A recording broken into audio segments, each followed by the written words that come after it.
오늘 우리가 읽은 요한복음 8장 1절에서 20절 말씀을 중심으로 해서 세상의 빛 되신 예수님이라는 제목으로 요한복음 강의 22번째 시간을 갖겠습니다. 요한복음 1장부터 7장까지 우리 계속해서 이제 말씀을 드립니다만은 우리에게 생명 주기 위해서 오셨던 그 예수님은 시간 전에 계셨고 또 천지를 창조하셨고 또 우리에게 생명 주기 위해서 이 땅에 오셨지만 이 땅 백성이 그를 환영하지 않고 십자가 못 박아 죽였지만 요한복음 1장 12절에 영접하는 자 곧 그 이름 믿는 자들에게는 하나님의 자녀가 되는 권세를 주셨다. 그래서 우리로 하여금 주님을 우리를 생명 가운데 인도하기 위해서 당신이 십자가에서 모든 것을 담당하셨음을 언급하며 우리가 주님의 임재의 자리로 들어가기를 원하시는 주님의 말씀을 계속해서 여러 사건들을 가지고 이야기를 해주고 있습니다. 그러면서 이제 이 예수님께서 안식일을 범했다, 안식일에 병든 자를 고쳤다라는 이야기 때문에 요한복음 5장에서는 안식일 논쟁으로 예수님과 바리새인들이 충돌을 하게 되었고, 그리고 7장에서는 또다시 초막절의 문제를 가지고 또 그 전에 병든 자를 고쳤던 일로 인해 가지고서 예수님을 죽이려는 음모들이 그들 가운데서 일어나게 되었던 어떤 면에서 긴장의 상황이 많이 펼쳐지는 것이 이제 7장까지의 모든 일들이었었어요. 그런데 6장까지의 모습 속에서는 예수님이 사도 요한이 사건을 중심으로 예수님이 어떤 의도로 우리에게 오셨는지 이 부분들을 하나하나 언급하면서 우리에게 소개를 해주고 있는데, 이제 요한복음 7장에서는 처음으로 예수님을 죽이려는 음모가 시작되었던 부분들을 볼 수 있어요. 그리고 7장에서 특별히 대제사장들과 바리새인들과 예수님과의 논쟁이 있고 난 이후에 오늘 8장 본문이 이루어지게 됩니다. 근데 제가 왜 이렇게 장황한 설명을 하느냐, 계속해서도 앞에도 설명을 드렸습니다만은 요한복음 7장과 8장에는 굉장히 많은 차이가 있어요. 이제 요한복음 7장에서 처음으로 예수님을 죽이려는 음모가 시작되었고, 또 7장에서 예수님과 바리새인과 사두개인들과 논쟁이 일어나게 되었던 부분들을 볼 수 있는 것이죠. 근데 8장을 시작하면서 이렇게 시작하고 있잖아요. 자, 우리 8장 1절과 2절 두 구절을 우리 한번 한 목소리로 함께 읽겠습니다. 함께 읽습니다. 시작. 예수는 감난산으로 가시니라. 아침에 다시 성전으로 들어오시니 백성이 다 나아오는지라 앉으사 그들을 가르치시더니. 자, 요한복음 8장 1절에 뭐라고요? 감람산으로 가시니라. 감람산으로 간 게 뭔 큰 일인가? 근데 지금 보세요. 감람산은 예수님이 마지막 십자가 지시기 전에 기도하셨던 장소고, 그 장소일 뿐만 아니라 예수님이 제자들과 함께 무슨 일이 있을 때마다 그 감람산으로 올라가서 기도했던 곳이 바로 이 감람산이에요. 저도 20년 전 성지순례를 처음 갔을 때 제 가이드 목사님이 우리 목사님들을 다 감람산으로 데려가서 그 돌짝밭 숲도 아닌 그곳에서 1시간 동안 풀어놓고 무조건 기도하라는 거예요. 1시간 동안 소리 지르면서 기도했던 그런 기억이 있습니다.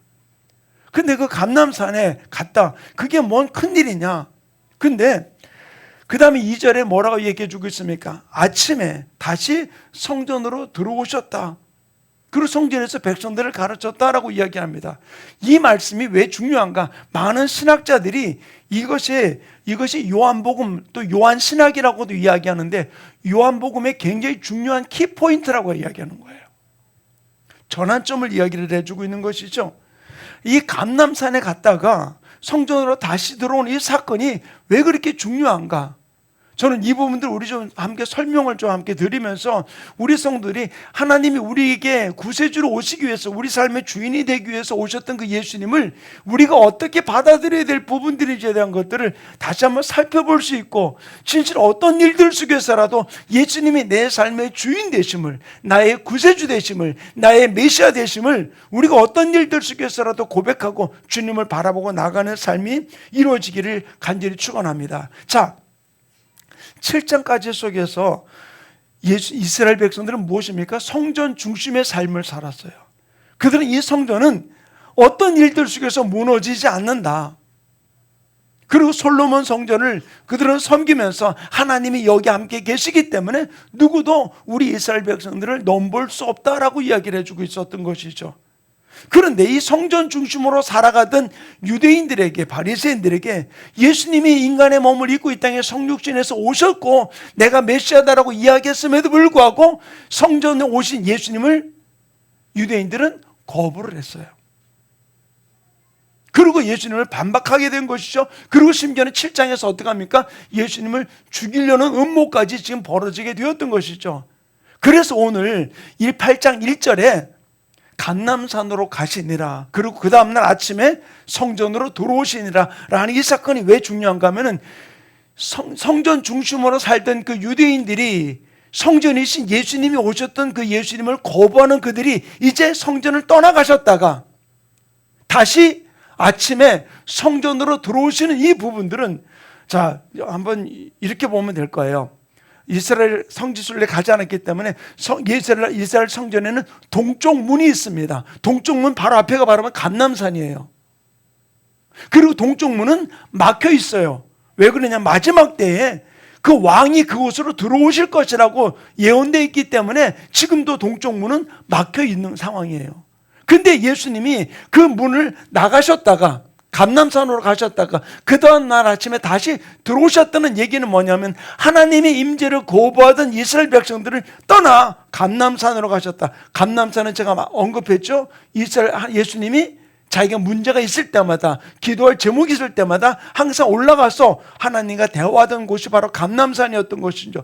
거기를 들어갔다가 다시 예루살렘으로 입성하셨던, 성전으로 들어오셨던 이 부분들은 이제 예수님의 사역이 성전 중심의 삶을 거부하는 유대인들을 향해서 떠나셨다가 이제 내가 성전된 중심으로 예수님이 우리 가운데 임재하시는 모습을 보여주고 있는 부분들을 이 사도 요한을 통해서 언급해주고 있는 부분들인 것입니다. 단지 두 구절의 이야기가 짧은 구절이지만 바로 성전 동쪽산 감람산에 가셨다가 그 아침에, 이른 아침에 다시 성전으로 들어오시는 것은 예수님이 이제는 이 땅 가운데 임재하실 것을, 주님이 왕으로 오실 것을 언급하며 이야기를 해주고 있는 것입니다. 그리고 바로 이어서 3절에 뭘 이야기해주고 있습니까? 가늠하다가 현장에서 잡힌 여인을 예수님께 데리고 옵니다. 그리고는 말하기를, 율법에는 현장에서 간업한 이 여자를 돌로 쳐 죽이라고 그랬는데 당신은 어떻게 할 겁니까? 어떻게 할 겁니까? 라고 지금 묻고 있는 겁니다. 자, 근데 한번 질문을 좀 하나 해볼게요. 자, 음란한 일은 혼자 합니까? 둘이 합니까? 둘이 한 거예요. 근데 왜 여자만 데리고 왔어요? 분명히 성경은 이렇게 이야기해 주고 있습니다. 레위기 20장 10절은 이렇게 기록해 놓고 있어요. 함께 읽겠습니다. 시작. 누구든지 남의 아내와 간음하는 자, 곧 그의 이웃의 아내와 간음하는 자는 그 간부와 음부를 반드시 죽일지니라. 뭐라고요? 간부와 음부를, 남자와 여자를 반드시 죽이라라고 이야기해 주고 있습니다. 근데 왜 여자만 데리고 왔어요? 여기는 바로 이들에게는 의도가 있는 거예요. 바로 이 부분들을 예수님이 어떻게 이야기해 주고 있습니까? 자, 우리 8장 6절과 7절 두 구절 말씀을 한번 같이 읽겠습니다. 함께 8장 6절 7절 함께 읽습니다. 시작. 그들이 이렇게 말함은 고발할 조건을 얻고자 하여 예수를 시험함이러라. 예수께서 몸을 굽히사 손가락으로 땅에 쓰시니 그들이 묻기를 맞지 아니하는지라. 이에 일어나 이르시되 너희 중에 죄 없는 자가 먼저 돌로 치라 하시고. 네, 반드시 죽일 것이라. 누구를? 남자와 여자를. 음란한 두 남녀를 반드시 죽일 것이라고 이야기해 주고 있습니다. 근데 왜 여자만 데리고 와서 예수님께 묻고 있습니까? 이것은 자기들이 율법을 지키려는 의도가 있는 게 아니라 그 율법을 빌미로 예수님을 시험코자 예수님을 곤경 속에 집어넣기 위한 목적이라는 사실이에요. 만약에 이 여인을 죽인다고 그러면 어디로 데려가야 됩니까? 당시 로마가 다스리고 있기 때문에 로마 법에 의해서 총독에게 데려가야 되고 재판장에게 데려가서 거기서 사형 판결이 내려지면 그를 죽이게 되면 끝나는 거예요. 근데 왜 그 가늠한 여인을 데리고 예수님 앞에 왔습니까? 유대 율법으로는 이 여자는 죽여야 돼요. 레위기에 기록되어 있듯이.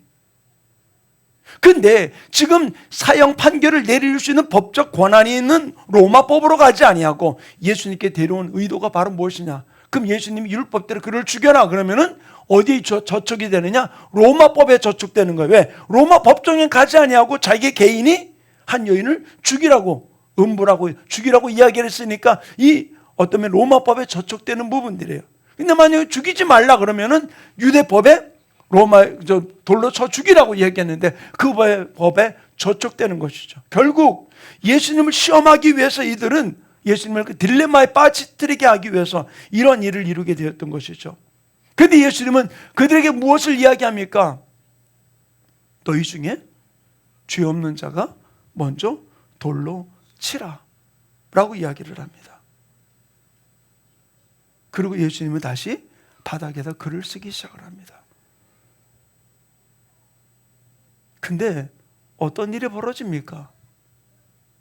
우리 요한복음 8장 우리 9절 말씀 한번 같이 읽어볼까요? 함께 읽겠습니다. 시작. 이 말씀을 듣고 양심의 가책을 느껴 어른으로 시작하여 젊은이까지 하나씩 나가고 오직 예수와 그 가운데 섰는 여자만 남았더라. 어떻게 됐다고요? 죄 없는 자가 먼저 돌로 치라는 예수님의 이야기를 듣고 그들의 양심의 가책을 받아서 어른으로 시작해서 젊은이까지 하나둘 다 떠나고 오직 그 여자와 예수님만 남게 되었어요. 양심의 가책을 받아. 그때 예수님이 그 여인에게 뭘 이야기합니까? 아무도 너희를 정죄하지 않을 거다. 그리고 11절에 이렇게 기록해 놓고 있잖아요. 우리 8장 11절 같이 한번 읽어볼까요? 시작. 하되 주여 없나이다. 예수께서 이르시되 나도 너를 정죄하지 아니하노니 가서 다시는 죄를 범하지 말라 하시니라. 아멘. 이 사건이 왜 예수님이 이 땅에 임재하시는 이 부분들과 앞에 7장의 모든 이야기를 제가 설명을 했잖아요.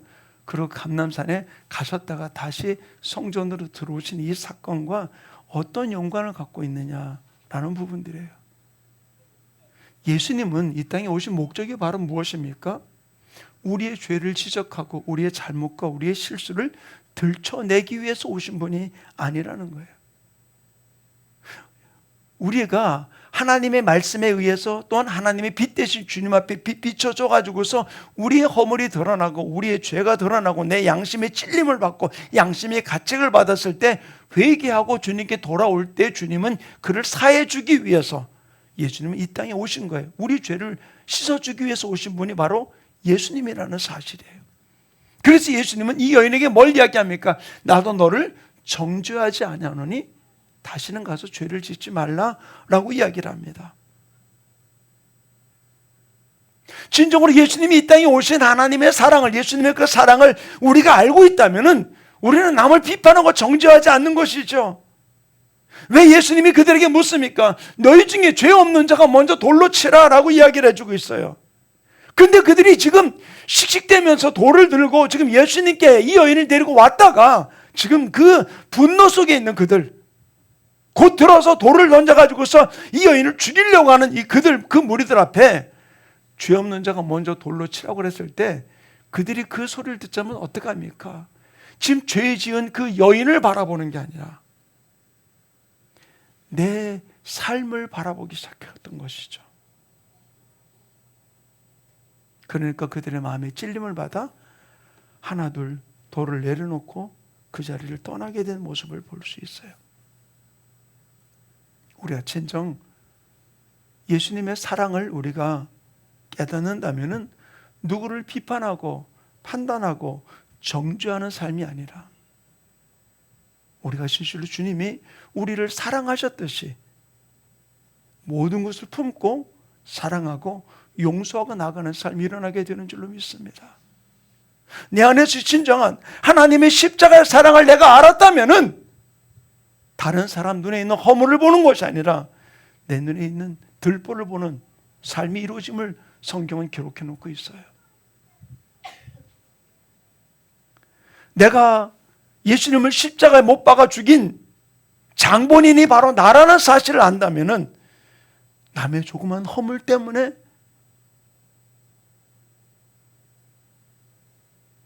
비난하고 비판하고 판단하고 정죄하는 일은 결코 하지 아니한다는 것이죠. 그리고 이어서 예수님이 바로 하시는 말씀이 바로 무엇입니까? 자, 우리 12절 말씀 우리 한번 같이 읽습니다. 12절 함께 읽겠습니다. 시작. 또 말씀하여 이르시되 나는 세상의 빛이니 나를 따르는 자는 어둠에 다니지 아니하고 생명의 빛을 얻으리라. 너무 규정한 얘기를 해주고 있죠. 나는 뭐라고요? 세상의 빛이다. 나는 세상의 빛이다. 지금 이 현장에서 가늠하다 잡힌 여인, 그 여인을 죽이기 위해서 왔던 그 무리들 앞에 너희가 먼저 죄 없는 자가 돌로 치라고 이야기했을 때 다 흩어지고 둘만 남았을 그때에 나도 너를 정죄하지 아니하노라. 가서 더 이상 죄를 짓지 말라 이야기라고 하시는 말씀이 뭐예요? 나는 세상의 빛이다. 그리고 또 하는 얘기가 바로 무엇입니까? 나를 따르는 자는 어둠에 다니지 아니하고 생명의 빛을 얻으리라. 결국 우리가 결정해야 될 일이에요. 내가 누구를 따를 것이냐. 자, 지금 예수님을 죽이려던 그 무리들이 누굽니까? 하나님을 섬긴다는 사람이에요. 아브라함을 믿는 사람이에요. 모세 율법을 믿는 사람들입니다. 하나님을 최고로 섬긴다고 외쳤던 그들이 어떻게 했습니까? 빛 가운데 나오는 것이 아니라 율법의 올무 속에 빠져가지고서 율법을 가지고 모든 것을 판단하고 나가는 그들의 모습을 볼 수 있는 것이죠. 그들 앞에 주님은 뭘 선포하십니까? 나는 세상의 빛이다. 나는 세상의 빛이다. 그리고 말하는 게 나를 따르는 자는 어둠에 다니는 자가 아니고 생명의 빛을 얻으리라. 우리가 이 빛 가운데 나오는 것, 저는 제가 우리 교회를 바라보면서 특별히 요한복음을 강의하면서 제 마음을 두드리는 게 되게 많아요. 하나님, 내가 우리 성도들을 어떻게 해야 될까요? 예배 나오는 거를 즐겨하지 않는 이 모습 앞에 어떻게 해야 될까요? 하나하나 불러서 출석 체크를 하면서 나와가지고 성경 공부를 시키면서 뭐 나왔니 안 나왔니 왜 안 나왔니 다 따지면서 나가야 될 건가? 그런다고 해서 열심히 나올까? 예, 한두 번은 나올 수 있겠죠. 왜? 하도 뭐라고 그러니까. 근데 저는 우리들의 삶이 좀 바뀌기 원합니다. 예수님 부르면 뭐라 말씀했습니까? 나는 세상의 빛이다. 나를 따르는 자는 어둠에 다니지 아니하고 생명의 빛을 얻으리라 라고 얘기했습니다. 진실로 내가 예수 그리스도가 내 구세주, 나의 메시아, 나의 주인임을 고백하고 그 빛 대신 주님을 내 마음에 모셨다면은 우리는 내가 어둠 가운데 다니지 아니하고 내가 주님을 바라보며 주님 앞에 예배하는 일이, 주님 앞에 나오는 일들이 어떤 것보다 즐거운 삶을 살아가게 될 줄로 믿습니다. 누구 눈치 보는 게 아니고. 왜 유대인들이 이와 같은 삶을 살게 되었을까요? 뒷부분에도 설명할 부분들입니다만 유대인들을 그렇게 옥죄었던 이유가 바로 무엇입니까? 당신은 하나님을 섬긴다고 그 율법을 지킨다고 더 그 율법을 잘 지키기 위해서 만들어 놓았던 그 모든 규례들이, 모든 법칙들이 더 올무가 되어서 스스로를 옥죄고 있었던 것이죠.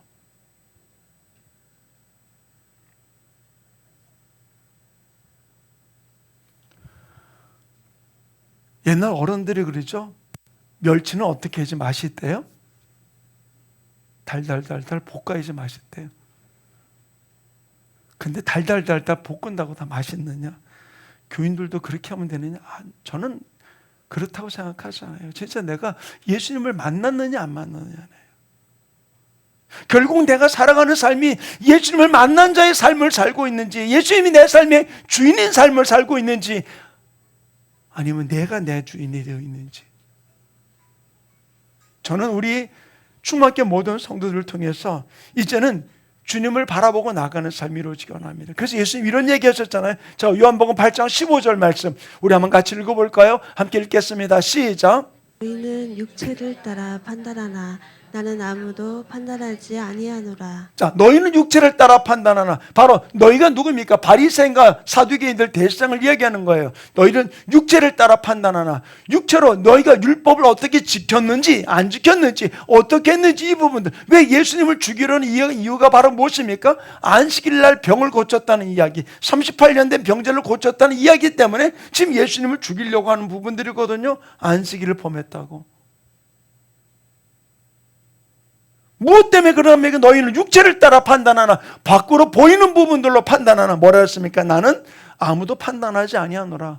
보이는 것으로 판단하지 않는다는 것이죠. 결국 주님 우리가 뭐라 말씀했습니까? 너희 안에 하나님의 아들 예수가 있으면 생명이 있고 하나님의 아들 예수가 없으면 생명이 없느니라. 내 안에 예수가 있냐는 거예요.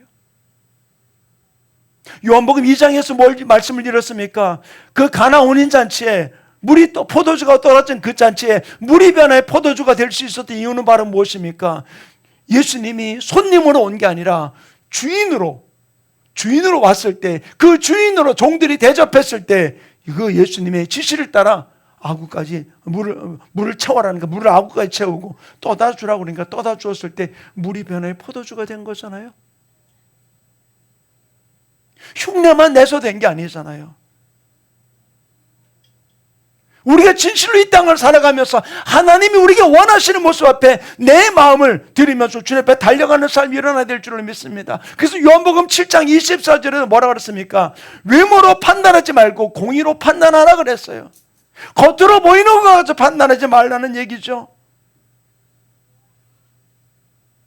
저는 우리 지체들이 하나님 앞에 부끄럽지 않은 모습을, 아까도 우리 임 집사님 찬양 인도하면서 내가 주님께 가까이 있는 삶을 살았는지 좀 멀리 있는 삶을 살았는지 말씀하셨는데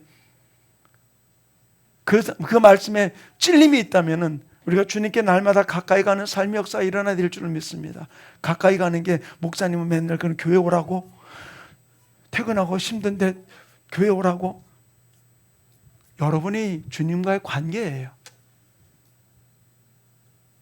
오지 못하는 영상으로라도 참석을 해야지. 근데 영상 숫자 보면 안 와. 어떤 때는. 요즘에 요한복음 강의를 하니까 조금 숫자가 늘었더라고요. 책망하자는 얘기가 아니라 하나님과 나와의 관계예요. 목사님하고 관계가 아니에요.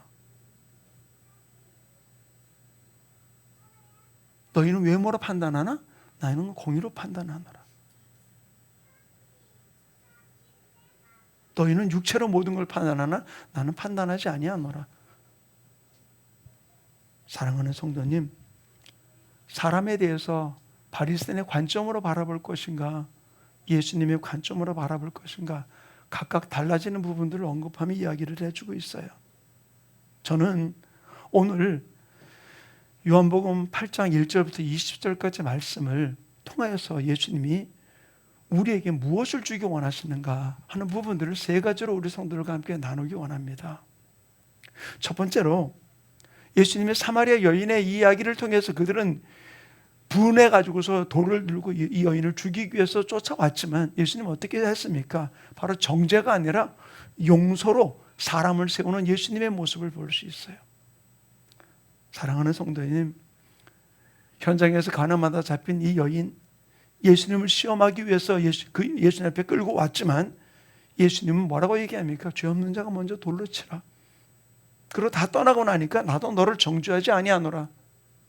바로 정죄가 사람을 세우는 게 아니라 진실로 용서가 사람을 세운다는 사실입니다. 저는 우리 교회가, 우리 지체들이 남의 내 눈에 내가 보는 시각에서 잘못된 모습으로 살아간다 할지라도 그 부분을 지적하는 모습이 아니라 오히려 그것을 위해서 기도해 주는 자가 되고 용서해 주는 자가 되고 품어주는 자가 되어서 진실로 아름다운 주님의 통로로 우리가 쓰임받는 아름다운 모습이 이루어지기를 간절히 축원합니다.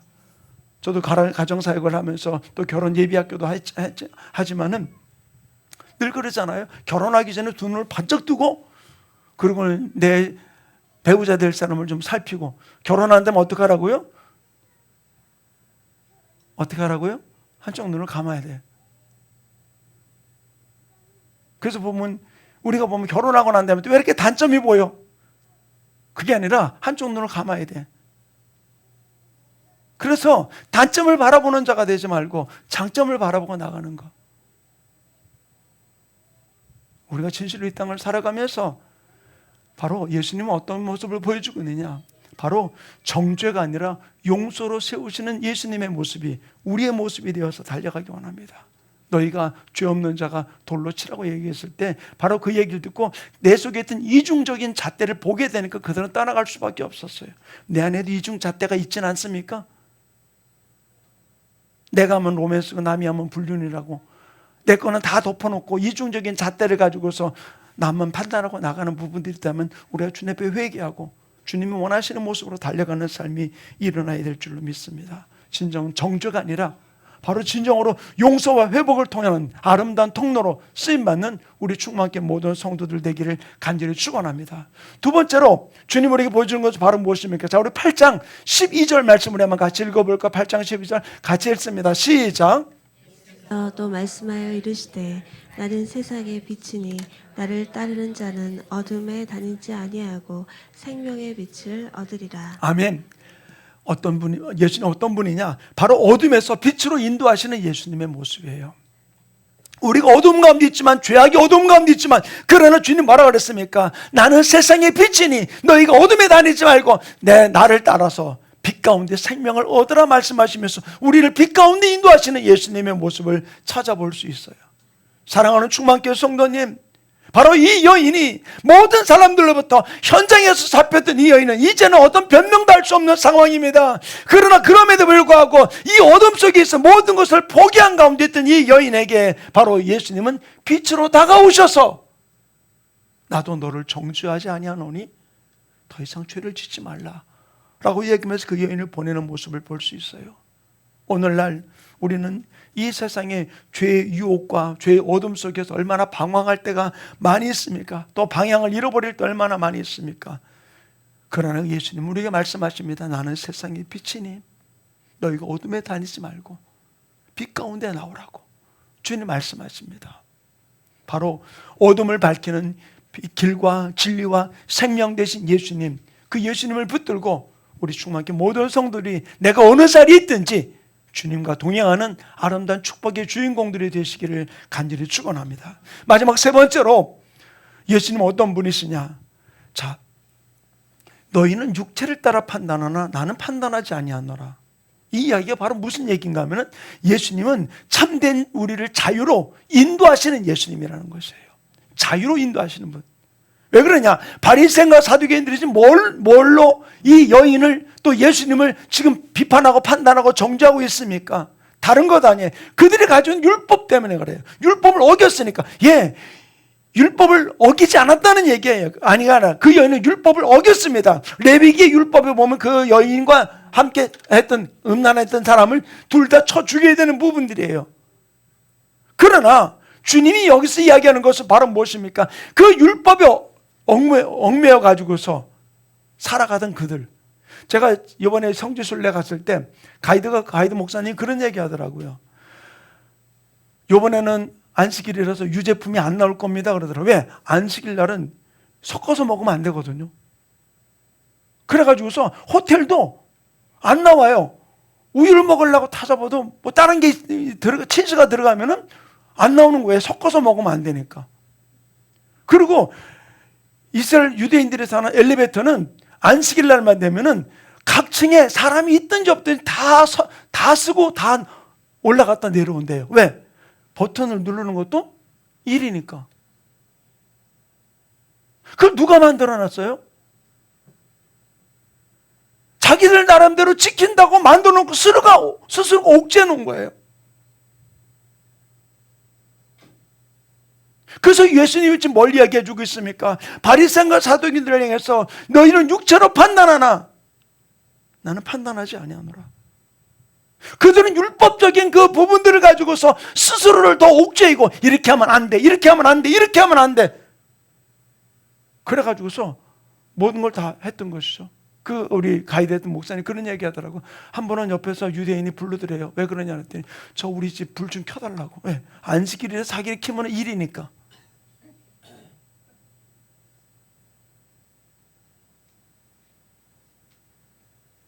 예수님 우리에게 뭐로 다가오셨습니까?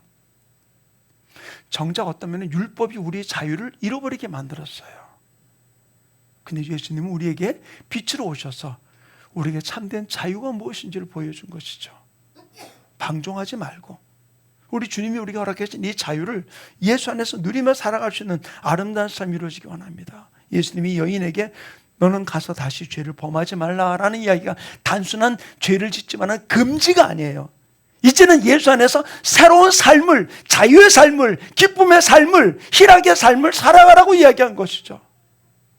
길거리 가면서 어떻게 죄 짓지 않을까, 어떻게 하면 내가 죄를 밟지 않을까, 이런 식으로 긴장돼 살아가는 그 어둠이 아니라 빛 가운데서 예수님이 빛 비춰주는 대로 내가 곧 길이요 진리요 생명이니 나로 말미암지 않고 멸망치 않으리라 말씀하신 대로 그 빛 대신 주님을 따라갈 때 거기는 불안할 일도 염려스러운 일도 없고 기쁨과 자유가 있는 삶이 일어나게 되는 줄로 믿습니다. 그러면 우리 오신 예수님은 뭐라고요?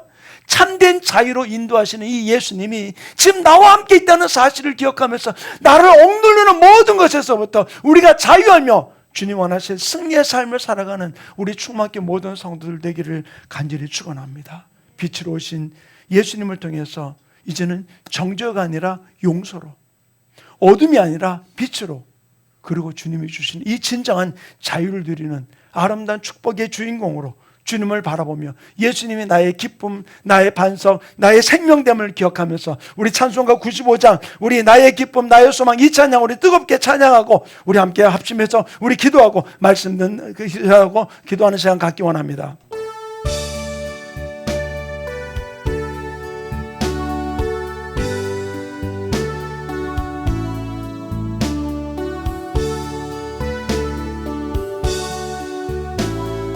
나의 기쁨, 나의 기쁨, 나의 소망 되시며 나의 생명이 되신 주 밤낮 불러서 찬송을 드려도 늘 아심만 나의 사모하는 선한 목자는 나의 사모하는 선한 목자는 어느 꽃다운 동산에 양의 무리와 늘 함께 가셔서 기쁨을 함께 길도 없이 거친 들에서 길도 없이 거친 넓은 들에서 갈 길 못 찾아 애쓰며 이래저래로 헤매는 내 모양 저 원수처럼 주의 자비롭고 화평한 얼굴 주의 자비롭고 화평한 얼굴 모든 천사도 반기며 주의 놀라운 진리의 말씀에 전제가 와 나의 진정 사모하는 예수님 나의 진정 사모하는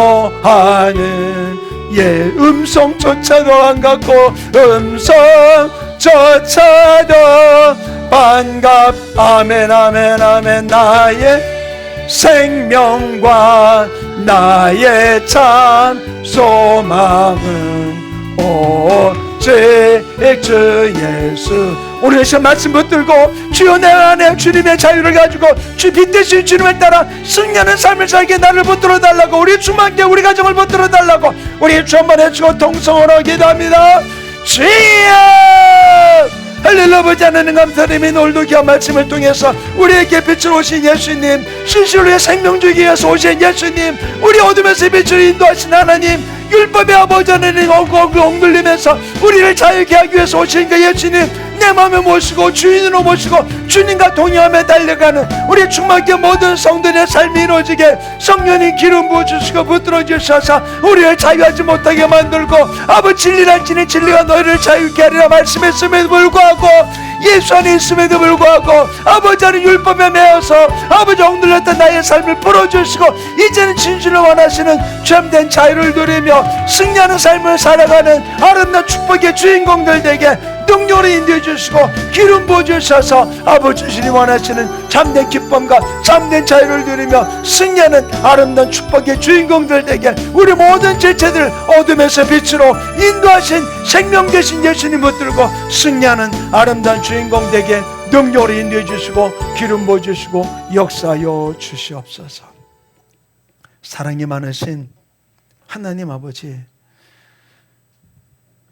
우리에게 생명 주시기 위해서 이 땅에 오셨건만 우리를 율법의 올무에서 묶여서 또는 세상의 여러 가지의 아픔과 상처 때문에 묶여서 주님이 우리에게 주신 이 빛 가운데 나가지 못하고 계속 그 혼란의 어둠 속에 헤매게 만드는 도루마개에 속았던 나의 삶, 이제는 나는 세상의 빛이다 말씀하시며 너희가 어둠에 나를 따르면 어둠에 다니지 아니하고 생명의 열매를 얻으리라 말씀하신 그 주님의 말씀 따라 이제 빛 가운데 나가는 하나님의 자녀들 되게 축복하여 주시옵소서. 우리를 세상의 상처와 아픔과 또 내 가치관 속에서 나를 옥죄며 억눌렀던 이 도로마개 사탄 귀신아, 나사렛 예수 이름으로 주정하고 명하는 모든 묶음을 풀고 떠나갈지어다. 우리의 자유를 방해하는 도로마개 사탄은 떠나갈지어다. 오직 주님이 주신 이 진리를 알지는 진리가 너희를 자유케 하시라는 이 말씀대로 진실로 예수 안에서 자유를 누리며 방종하지 아니하고 주님이 주시는 이 승리의 삶을 살아가는 축복의 주인공들 되게 역사하여 주시옵소서. 감사하며 예수님의 이름으로 축복하며 기도하였습니다.